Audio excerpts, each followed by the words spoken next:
শুরুতেই জানাবো এইমাত্র আমাদের হাতে আসা সর্বশেষ সকালের শীর্ষ তাজা শিরোনাম। ভোরের নিস্তব্ধতা, সকালে ইসরায়েলি ড্রোনের হামলায় গাজায় নিহত ৫৫। কাঁচামরিচের আগুন, বাজারে লাগামহীন জাজে পুড়ছে জনতা।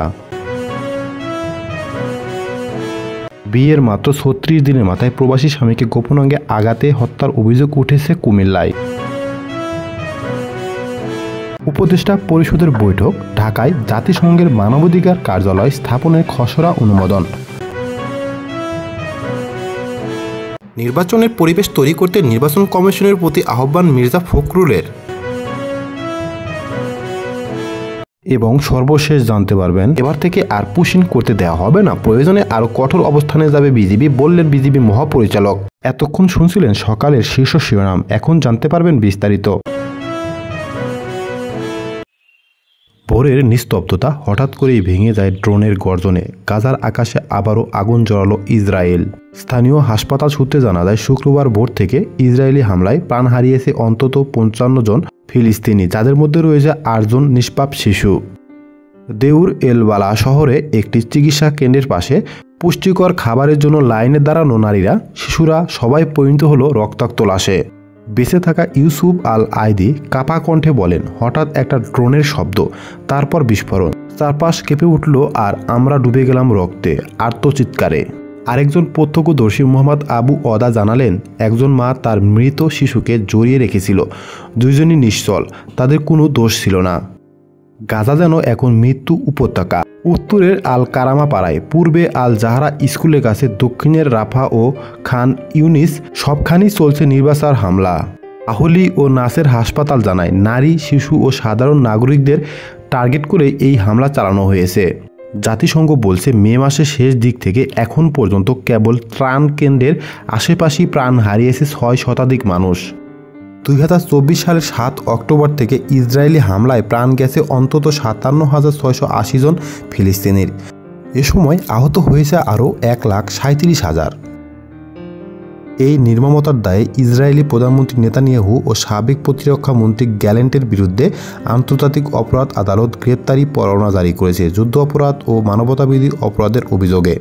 এখন গাজায় গণহত্যার অভিযোগে ইসরায়েল আন্তর্জাতিক বিচার আদালতের কাঠগড়ায়। এই যুদ্ধ যদি কোনো শিশুর কান্না থামাতে না পারে, তাহলে এই যুদ্ধ কার জন্য? গাজার শিশুদের রক্ষা করা আমাদের নৈতিক দায়িত্ব। এই নীরব গণহত্যা রুখে দাঁড়ানোর সময় এখন।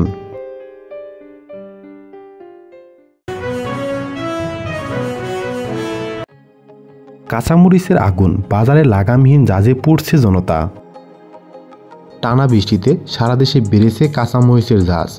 এক সপ্তাহ আগেও যে মরিচের দাম ছিল সাধারণের নাগালে, আজ সেই কাঁচামরিচই যেন আগুন।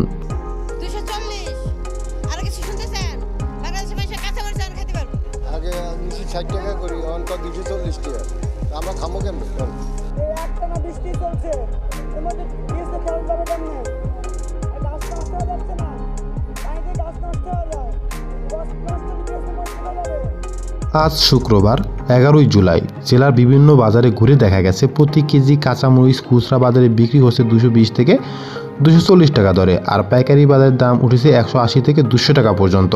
চকবাজার, কানাইপুর, বোয়ালমারি, মধুখালী, আলফাডাঙ্গা ও ভাঙা বাজারে বিক্রেতারা বলছেন, টানা বৃষ্টিতে মরিচের উৎপাদনে বিপর্যয়, যার প্রভাব পড়েছে সরাসরি বাজারে। আবার দেশের কোথাও কোথাও কাঁচামরিচ ৩০০ টাকা দরেও বিক্রি করা হচ্ছে। ফরিদপুরের চকবাজারের ব্যবসায়ী আসগর আলী বলেন, ২০০ টাকার দরে মরিচ কিনে আনছি, খুচরা ২৪০-এ না বিক্রি করলে লোকসানি হবে। এদিকে চালের দামও এক ধাপ বেড়ে গেছে।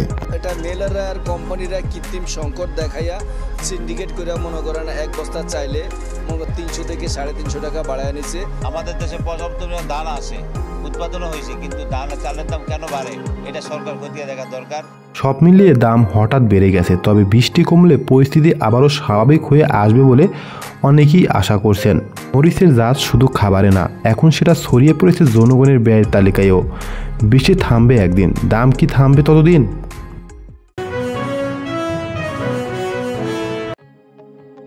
বিয়ের মাত্র ৩৬ দিনের মাথায় প্রবাসী স্বামীকে গোপনাঙ্গে আঘাত করে হত্যার অভিযোগ উঠেছে নববধূ আয়েশা আক্তারের বিরুদ্ধে। কুমিল্লা লালমাই উপজেলার বুলুইন দক্ষিণ ইউনিয়নের মোস্তফাপুর গ্রামে এই ঘটনা ঘটে। নিহত প্রবাসী সাকিব চৌধুরী, যার বয়স ছিল 32। তিনি সোহেল চৌধুরীর ছোট ছেলে।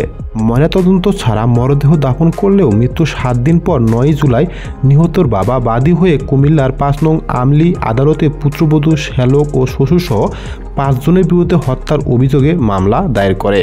সাকিব চৌধুরীর গোপন অঙ্গে আঘাত করে তার স্ত্রী তাকে হত্যা করেছে বলে মামলার বিবরণীতে উল্লেখ করা হয়েছে। বিচারক মামলাটি আমলে নিয়ে তদন্ত করে ব্যবস্থা নিতে লালমই থানার ভারপ্রাপ্ত কর্মকর্তাকে নির্দেশ দিয়েছেন। মামলার অন্যান্য আসামিরা হলেন নিহত শ্যালক রাসেল, বয়স 23, শ্বশুর তাজুল ইসলাম, বয়স 65, স্ত্রীর নিকট আত্মীয় বরুড়া উপজেলার বনকরা গ্রামের শফিকুল ইসলাম, যার বয়স 60 ও কুমিল্লা সিটি কর্পোরেশনের 21 নং ওয়ার্ডের আশরাফপুর গ্রামের আব্দুল মান্নানের ছেলে মমিনুল ইসলাম, যার বয়স 45। মামলার বিবরণী থেকে জানা যায়, উপজেলার বুলুইন দক্ষিণ ইউনিয়নের মোস্তফাপুর গ্রামের সোহেল চৌধুরী ছোট ছেলে সৌদি প্রবাসী সাকিব চৌধুরী গত 27 মার্চ বিয়ে করার উদ্দেশ্যে দেশে আসেন। গত 29 মে লাকসাম উপজেলার নৈশপাড়া এলাকার নিশ্চিন্তপুর গ্রামের তাজুল ইসলামের মেয়ে আয়শা আক্তারকে, যার বয়স 24, প্রবাসী সাকিব চৌধুরী পারিবারিকভাবে 7 লাখ টাকা মোহরানায় বিয়ে করেন। কয়েকদিন পর থেকে স্বামীর উপহারের স্মার্টফোনে পুরাতন সিম নম্বর ব্যবহার করে অজ্ঞাত ব্যক্তির সঙ্গে নিয়মিত কথা বলতে শুরু করেন নববধূ। এই ঘটনা নিয়ে নবদম্পতির মধ্যে অবিশ্বাস ও অশান্তি শুরু হয়। গত 3 জুলাই রাত 11টায় তারা নিজেদের ঘরে ঘুমিয়ে পড়েন। রাত 4টায় নববধূ আয়শার চিৎকার শুনে পরিবার ও বাড়ির লোকজন গিয়ে দেখেন সাকিব চৌধুরীর গলায় ওড়না পেঁচানো, স্ত্রী কোলে স্বামীর মাথা রাখা। পরিবারের সদস্যরা অসুস্থ মনে করে সাকিবকে কুমিল্লা মেডিকেল সেন্টার হাসপাতালে নিলে জরুরি বিভাগের চিকিৎসকরা অনুমান করে বলেন 1 ঘন্টা আগেই তার মৃত্যু হয়েছে। নিহতর বাবা সোহেল চৌধুরী বলেন, প্রাক্তন প্রেমিকের সঙ্গে কথা বলতে নিষেধ করায় আমার ছেলেকে হত্যা করে হার্ট অ্যাটাকের নাটক করেছে পুত্রবধূ। তাদের পরিবারের সদস্যরাও ছেলেকে দুনিয়া থেকে সরিয়ে দিতে সহযোগিতা করেছে। আমি আদালতে হত্যা মামলা করেছি। ময়নাতদন্ত হলে মৃত্যুর সঠিক কারণ বের হবে। আমি আয়শার ফাঁসি চাই। লালমাই থানার ভারপ্রাপ্ত কর্মকর্তা ওসি মোহাম্মদ শহীদুল ইসলাম বলেন, অভিযোগের সত্যতা যাচাই করে প্রতিবেদন দিতে বলেছে আদালত। দ্রুত সময়ের মধ্যে তদন্ত করে প্রতিবেদন পাঠানো হবে। উপদেষ্টা পরিষদের বৈঠক, ঢাকায় জাতিসংঘের মানবাধিকার কার্যালয় স্থাপনের খসড়া অনুমোদন। প্রধান উপদেষ্টা অধ্যাপক মোহাম্মদ ইউনূসের সভাপতিত্বে তার কার্যালয়ে বৃহস্পতিবার উপদেষ্টা পরিষদের বৈঠক অনুষ্ঠিত হয়। ঢাকায় 3 বছরের জন্য জাতিসংঘের মানবাধিকার বিষয়ক হাই কমিশনারের কার্যালয়ের একটি মিশন স্থাপনের বিষয়ে চূড়ান্ত অনুমোদন দিয়েছে উপদেষ্টা পরিষদ।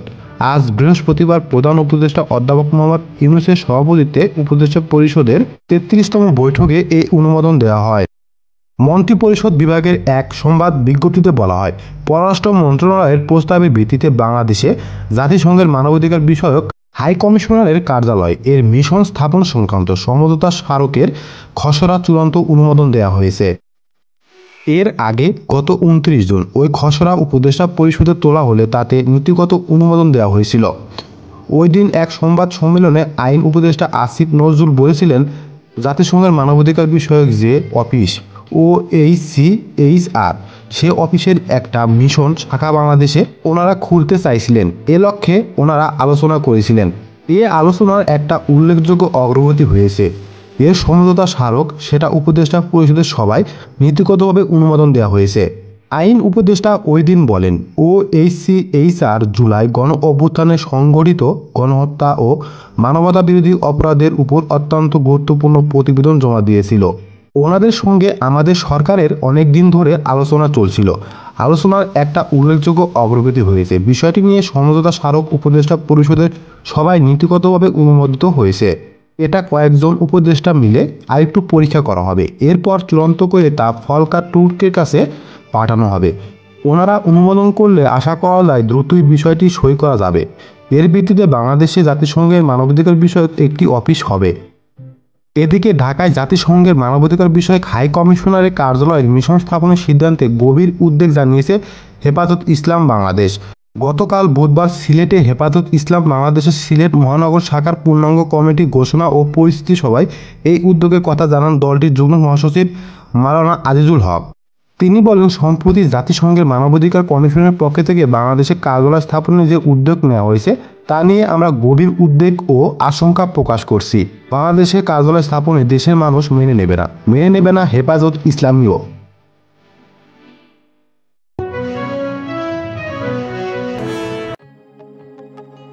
বাংলাদেশে আগামী জাতীয় নির্বাচন ঘিরে ফের সরব হয়েছে রাজনৈতিক অঙ্গন। জাতীয় প্রেস ক্লাবে এক আলোচনা সভায় বিএনপি মহাসচিব মির্জা ফখরুল ইসলাম আলমগীর নির্বাচন কমিশনের প্রতি আহ্বান জানিয়েছেন যেন দ্রুত প্রস্তুতি সম্পূর্ণ করে একটি অবাধ, সুষ্ঠু ও গ্রহণযোগ্য নির্বাচনের পরিবেশ তৈরি করা হয়। তিনি বলেন, প্রধান উপদেষ্টা ডক্টর মোহাম্মদ ইউনূস নির্বাচন কমিশনকে ডিসেম্বরের মধ্যে সব প্রস্তুতি শেষ করার নির্দেশ দিয়েছেন। এটি অত্যন্ত ইতিবাচক পদক্ষেপ। প্রসঙ্গত, প্রধান উপদেষ্টা ডক্টর ইউনূসের বাসভবন যমুনা অনুষ্ঠিত এক বৈঠকে জানানো হয়, ফেব্রুয়ারিতে নির্বাচন আয়োজনের লক্ষ্যে ডিসেম্বরের মধ্যে প্রস্তুতি শেষ করতে বলা হয়েছে। নির্বাচনের স্বচ্ছতা নিশ্চিতে নেওয়া হয়েছে একাধিক পদক্ষেপ। সব ভোট কেন্দ্রে সিসি ক্যামেরা, পুলিশের শরীরে বডি ক্যাম এবং আগে নির্বাচনের দায়িত্বে থাকা বহু প্রিজাইডিং অফিসারকে বাদ দেওয়ার পরিকল্পনা। মির্জা ফখরুল বলেন, নির্বাচন এদেশের মানুষ চায়, নির্বাচনের জন্য মানুষ প্রাণ দিয়েছে। আমরা চাই একটি গণতান্ত্রিক সরকার গঠনের মাধ্যমে জাতি সামনে এগিয়ে যাক। আলোচনা সভায় আরও বক্তব্য দেন নাগরিক ঐক্যের মাহমুদুর রহমান মান্না, জামায়াতের সেক্রেটারি জেনারেল মিয়া গোলাম পরোয়ার সহ বিভিন্ন রাজনৈতিক ও সাংবাদিক নেতারা। মাহমুদুর রহমান মান্না বলেন, নির্বাচন না হলে দেশের অন্ধকার শক্তির উত্থান ঘটবে, তাই সবাইকে যুক্তির পথে আসতে হবে। অন্যদিকে গোলাম পরোয়ার হুঁশিয়ারি করে বলেন, ফ্যাসিবাদী রাষ্ট্র কাঠামো এখনও বিরাজমান, নির্বাচনকে বানচাল করতে আন্তর্জাতিক ষড়যন্ত্র চলছে। সবার কণ্ঠে উঠে আসে একটাই আহ্বান, বাংলাদেশে একটি গ্রহণযোগ্য, নিরপেক্ষ, অংশগ্রহণমূলক নির্বাচনের মাধ্যমে গণতন্ত্রের পথ সুগম হোক। দেশবাসীর প্রত্যাশা, এই নির্বাচন হবে জনগণের রায়কে সম্মান জানানো এক সুষ্ঠু প্রক্রিয়া।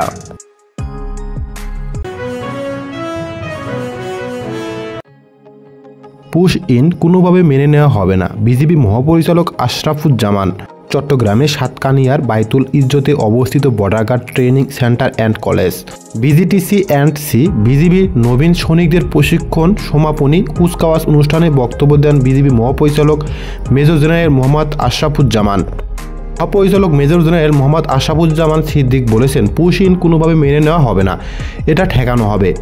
আজ বৃহস্পতিবার সকালে চট্টগ্রাম সাতকানিয়ার বাইতুল ইজ্জতে অবস্থিত border guard training centre and college BGTC&C বিজিবির নবীন সৈনিকদের প্রশিক্ষণ সমাপনী কুচকাওয়াজ অনুষ্ঠানে সাংবাদিকদের এক প্রশ্নের উত্তরে তিনি এসব কথা বলেন। বিজিবির মহাপরিচালক বলেন, সীমান্ত প্রতিনিয়ত পুশ ইন হচ্ছে, মাঝে মধ্যে হয়তো 2-1টা দিন বন্ধ থাকছে, তবে পুরো প্রক্রিয়াটি এখনও বন্ধ হয়নি। এ বিষয়ে বিএসএফকে জানানোর পাশাপাশি আমাদের স্বরাষ্ট্র ও পররাষ্ট্র মন্ত্রণালয়কে জানানো হয়েছে। শুরু থেকে আমরা এর কড়া প্রতিবাদ করে আসছি। মেজর জেনারেল মোহাম্মদ আশরাফুজ্জামান সিদ্দিক বলেন, বিজিবিতে জনবল সংকট রয়েছে, নানা প্রতিকূল অবস্থা বিজিবির সদস্যরা সীমান্ত দায়িত্ব পালন করেন। সীমান্ত এলাকা 4427 কিলোমিটার। আমরা ইতিমধ্যে ব্যাটালিয়ন ও বিওপি বাড়িয়েছি। বিজিবিতে আরও 5000 সদস্য নিয়োগের বিষয়টি প্রক্রিয়াধীন আছে।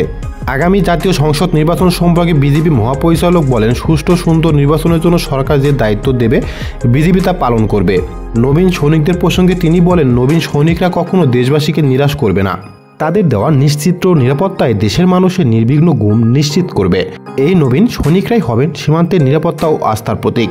দেশের অখণ্ডতা রক্ষায় তারা জীবন দেবেন, তবুও দেশের 1 ইঞ্চি মাটিও হাতছাড়া হতে দেবেন না। এ সময় বিজিবি মহাপরিচালক 103তম রিক্রুইট ব্যাচের সেরা চৌকস রিক্রুইট হিসাবে প্রথম স্থান অধিকারী সাইফ মিয়া এবং অন্যান্য বিষয়ে সেরা সৈনিকদের হাতে ক্রেস্ট তুলে দেন।